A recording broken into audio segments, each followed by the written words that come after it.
county assemblies, and that governors will then be called to the Senate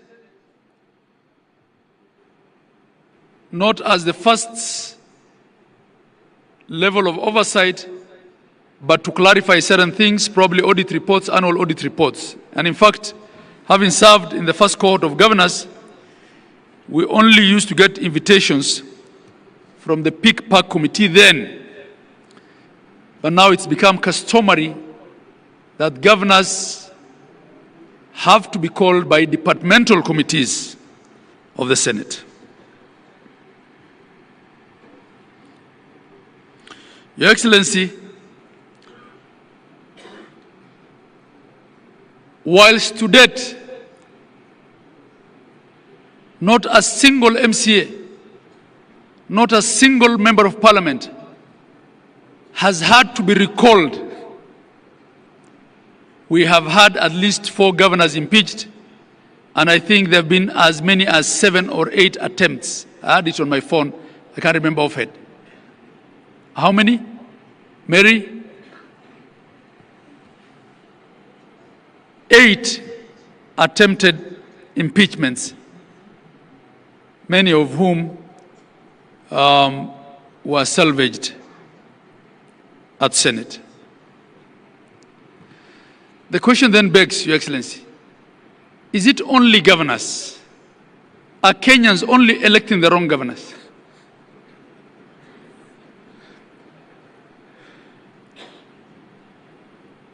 Is it only governors that are so bad that they have to be impeached and can't finish their term? Of course, we have one instance of a deputy president that has been impeached. And up to date, I don't think we have a clear impeachment law for governors that sets the threshold. We're still relying on the constitutional provisions and the question of the County Governments Act. Your Excellency, the weaponization of the fight against corruption is another matter that we have to address openly.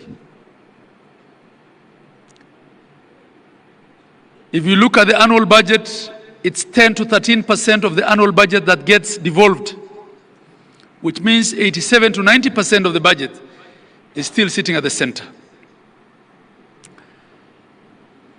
But this week, Your Excellency, the national media had headlines about corruption in counties, trying to take the thunder out of the devolution conference. It's as if the only thing the counties do is corruption. It is not the case. May I also take this opportunity to welcome the Prime Cabinet Secretary.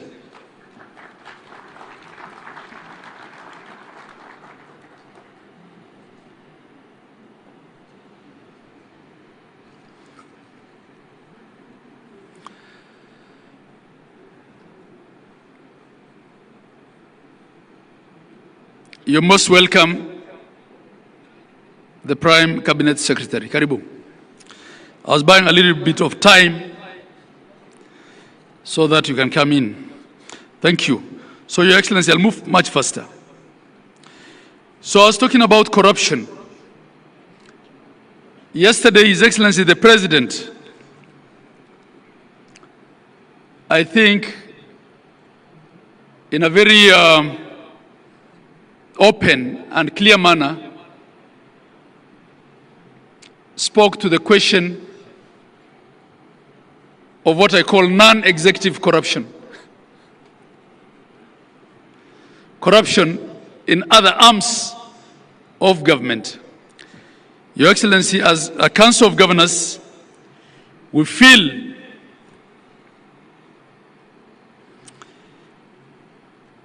that the fight against corruption has unfairly targeted governors,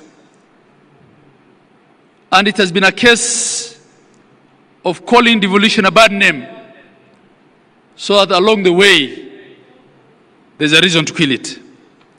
That's not to say there's no corruption in counties. We have admitted as Kenyans that corruption pervades every aspect of our life. All we're saying is, let's fight all corruption. Your Excellency, I'm reminded that a lot of the governors who left office are in dire straits economically. We'd actually want to be told how many of the choppers at Wilson belong to governors or former governors. Some of our colleagues who left office cannot afford to buy fuel. Yesterday, we heard how there is an impending law to give pension to MCAs.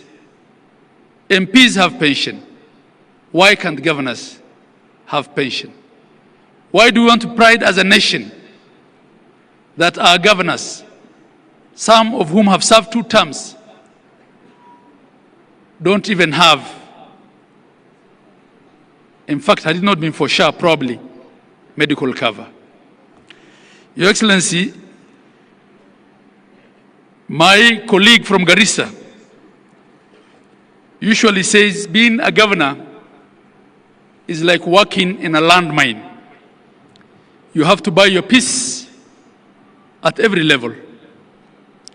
I don't think that is what devolution was meant to be, Your Excellency.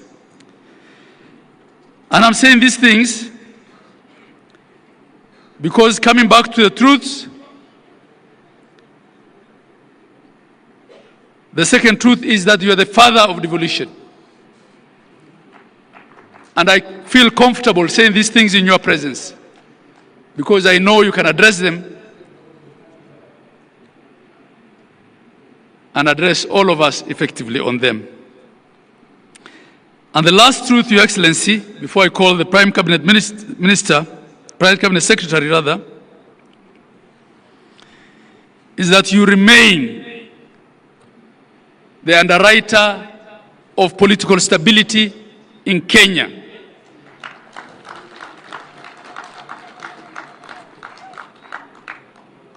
Your detractors will say all manner of things.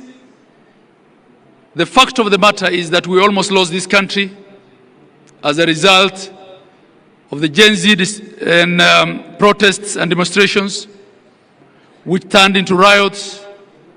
You were magnanimous enough to allow members of your party to join government as ministers so that Kenya can be stable. Your Excellency, without Kenya being stable, a lot of these counties will be no more, because the architecture of our financial system here is that we depend largely on equitable share to provide services. So I want to ask you to continue being the father of devolution, the underwriter of devolution, and the stabilizer of the politics of Kenya. I thank you. And with that, Your Excellency, may I invite the Prime Cabinet Secretary to make his remarks before we invite you as our chief guest for today. That's how it has traditionally been. Prime Cabinet Secretary, please.